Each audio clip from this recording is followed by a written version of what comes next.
লাগাতার রাজ্য জুড়ে যেভাবে নারী নির্যাতন ও ধর্ষণ ঘটছে এমন অভিযোগ তুলে প্রতিবাদে সরব হয়েছেন অখিল ভারতীয় রাষ্ট্রীয় শৈক্ষিক মহাসংঘ।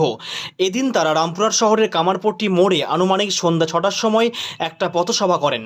সেখানে অখিল ভারতীয় রাষ্ট্রীয় শৈক্ষিক মহাসংঘের সদস্যরা দাবি করেন অবিলম্বে পশ্চিমবঙ্গের স্বাস্থ্য ও পুলিশ মন্ত্রী পদত্যাগ, এর পাশাপাশি আরজিকর কাণ্ডের মূল অভিযুক্তকে অবিলম্বে ফাঁসি দিতে হবে, এমনটা দাবি করেছেন অখিল ভারতীয় রাষ্ট্রীয় শৈক্ষিক মহাসংঘের সদস্যরা। কিছু না বলে কয়েকদিন পর দেখা গেল সেই গার্জেনও রাতের অন্ধকারে কোন এক প্রতিবেশী মায়েদের উপর অত্যাচার করে বাড়ি ফিরেছে। আবার একদিন দেখা গেল সেই পরিবারের কোন এক সন্তান হঠাৎ করে পাড়ার ছেলেরা মারতে মারতে বাড়িতে দিয়ে গেল, কি না তো সে একটা বিধবা নারীর উপর শ্লীলতাহানি করেছে। তাহলে সে পরিবারে কি হবে? আজকে তো এটাই ঘটছে।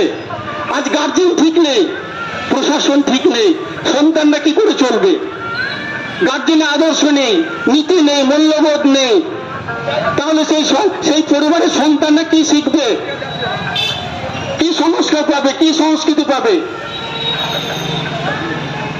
তো আজকের শিক্ষক সমাজের পক্ষ থেকে, ইভিআরএসএম এর পক্ষ থেকে সমাজকে একটাই বার্তা, কোনো হত্যা কিন্তু নিষ্ফল হয় না। তার কারণ আমরা ইতিহাস জানি। ইতিহাসে ভারতবর্ষে প্রথম ফাঁসি দেওয়া হয়েছিল আজ থেকে 268 বছর আগে। আমরা জানি না, হয়তো প্রথম ফাঁসি হয়েছিল মহারাজ নন্দকুমারের 1775 খ্রিস্টাব্দের 5ই আগস্ট। কিন্তু সেই যে ফাঁসি বিফল হয়নি, সে ফাঁসি তারপরেও আমরা 1857 সালে 25শে মার্চ মঙ্গল পাণ্ডে শহীদ হয়েছিল, ফাঁসি হয়েছিল মঙ্গল পাণ্ডে। ব্যারাকপুরের ছাউনিতে আক্রমণ করেছিল, ব্রিটিশ সরকার তাকে ফাঁসি দিয়েছিল। পরদিন ভারতবর্ষে মঙ্গল পাণ্ডের ফাঁসি, তারপরে